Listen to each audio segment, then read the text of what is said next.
నీ కోడలికి ఏఎస్ఐగా ప్రమోషన్ వచ్చింది. అందుకే ముందుగా నీకు చెప్దామని. నాకెప్పుడు ముందుగా చెప్పారు? అందరికీ తెలిసాకేగా నాకు తెలిసింది. అందుకే మణిమ గారు, ముందుగా నేను ఏఎస్ఐగా మీకే సెల్యూట్ చేశాను. చూసావా, నీ కోడలు ఏఎస్ఐ అయింది. ఇక నుండి స్టేషన్ మొత్తం నీదేమని. ఇక్కడ ఇంట్లోనూ అక్కడ స్టేషన్లోనూ మొత్తం నీదే హవా. మమ్మల్ని దీవించండి.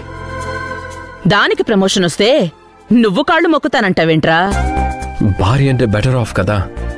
బెటర్ న్యూస్ వచ్చినప్పుడు కలిసి కాళ్ళు మొక్కితే బెటర్ అని. దీవించమని.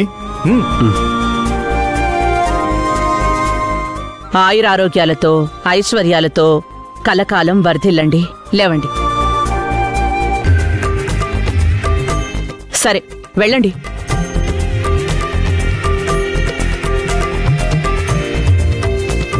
అయ్యో, అంతేనా? అయితే ఏం చేయమంటారు? డాన్స్ చేయమంటారా? నువ్వు డాన్స్ చేస్తే నేను చూసినట్టేలే. చిక్కుబుక్కు చిక్కుబుక్కు రైలే అని డాన్స్ చేస్తావా? వేటకారానికి ఏమీ తక్కువ లేదు చిత్రకారులు మీకు. మాకు వెటకారాలు కారాలు వద్దు. మాకు మంచి స్వీట్ కావాలి. అసలే షుగర్ ఎక్కువ, స్వీట్ ఎక్కువగా తిన్నారనుకో మూలన పడతారు. జాగ్రత్త. ఇదిగో, నువ్వేదో ఆరోగ్యంగా ఉన్నట్టు మాట్లాడుతున్నావు. డాన్స్ చేయమంటే నీళ్లు మింగావు. మీకంటే పర్వాలేదులేండి. అయితే రా, కోడలికి ప్రమోషన్ వచ్చిన సందర్భంగా మంచి స్టెప్ వేయాలి. చిత్రకారులు, వచ్చింది ప్రమోషన్ అని మీరనుకుంటున్నారు. అవును, వచ్చింది అదే కదా. ఒకవేళ వచ్చింది ప్రమోషన్ కాకుండా ప్రాబ్లం అయితే? ప్రాబ్లమా? అదేమిటి? అంత హ్యాపీగా ఉన్నప్పుడు ఈ కొత్త ట్విస్ట్ ఏంటి? డైవర్స్ వచ్చిన తర్వాత కూడా మంజు ఈ ఇంట్లోనే ఉంటుంది. ఎప్పుడు వెళ్ళమన్నా వెళ్ళాలి, శాశ్వతంగా పుట్టింటికి.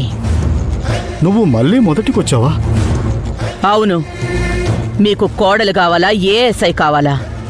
ఏఎస్ఐ కోడలుగా రావాలి. అయినా నువ్వు అన్న రెండు ఒకటే కదా. మంజు ఏఎస్ఐ అవుతుందంటే ఏఎస్ఐ మంజు నీ కోడలు అవుతుంది కదా. రెండిటికి మధ్య చాలా తేడా ఉంది. ఏంటది? ఇంకా మీకు అర్థం కాలేదా? నిజంగా అర్థం కాలేదు. టెన్షన్ పెట్టకుండా అసలు విషయం ఏంటో చెప్పు. మంజుని కోడలిగా అంగీకరించాలో లేదో తెలియని మీకు ఏఎస్ఐగా ప్రమోషన్ ఇస్తారని ఎలా అనుకున్నారు?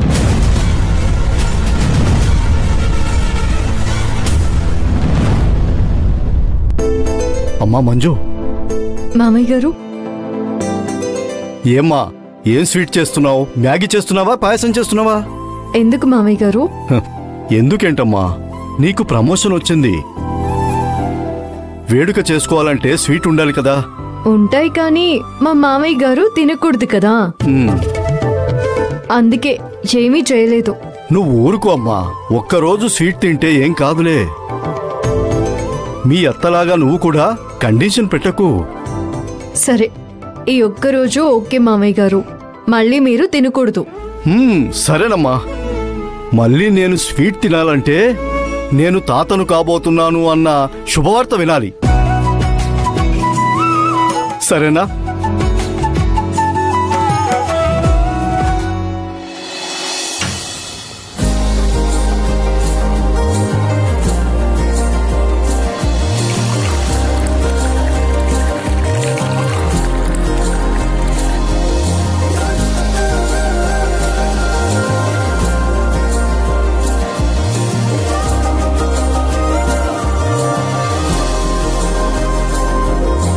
మనమ్మా, నువ్వు ఎక్కడికి వెళ్తున్నావు?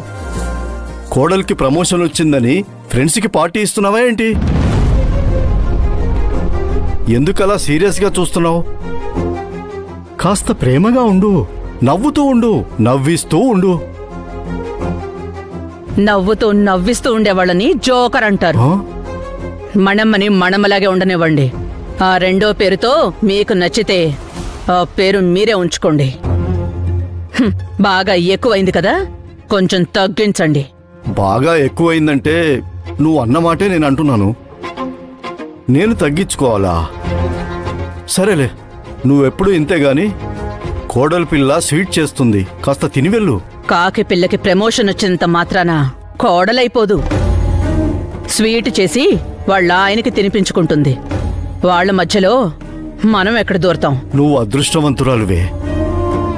తనకి సత్య కంటే నువ్వంటేనే ఎక్కువ ఇష్టం.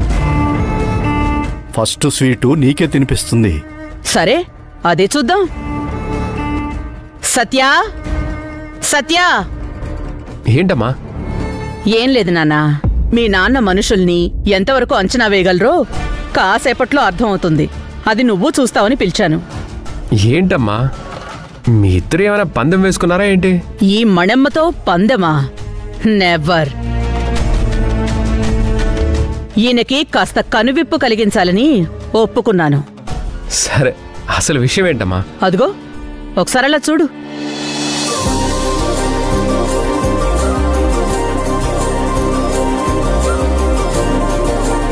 అనవసరంగా మనమ్మతో పందెం కాశాను.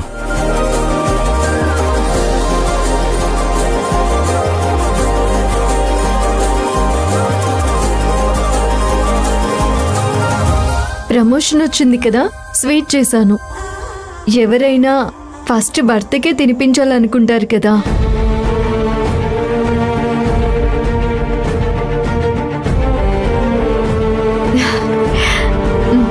కానీ నేను అత్తయ్య గారికే తినిపిస్తాను. తీసుకోండి అత్తయ్య. తీసుకోమనమ్మా.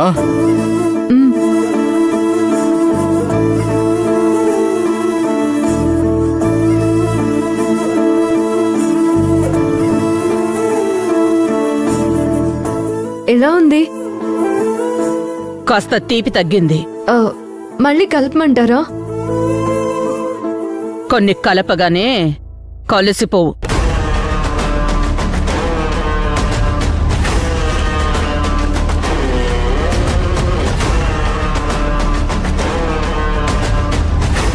మొత్తానికి నా పరువు కాపాడావమ్మా. నాకు ఆ స్వీట్ తీసుకురా. అలాగే మామయ్య గారు. ఏంటన్నా, నీకెంత ధైర్యం అలా వచ్చింది? అమ్మతో పందెం కాసావా? అమ్మతో కాదురా, వాళ్ళ అమ్మమ్మతోనే పందెం కాస్తాను. ఇప్పుడు నా కోడలు ఏఎస్ఐ కదా, ఆ సపోర్ట్ చాలరా నాకు.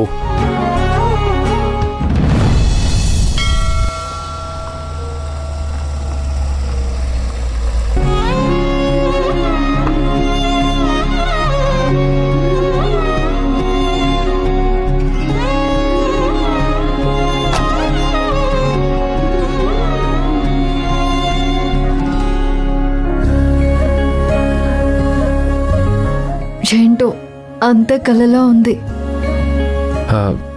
ఏమైంది? ఏం లేదు, ఇన్ని రోజులు ఇంట్లోనే డ్యూటీ కదా, మీరెప్పుడూ ఎదురుగానే ఉండేవారు.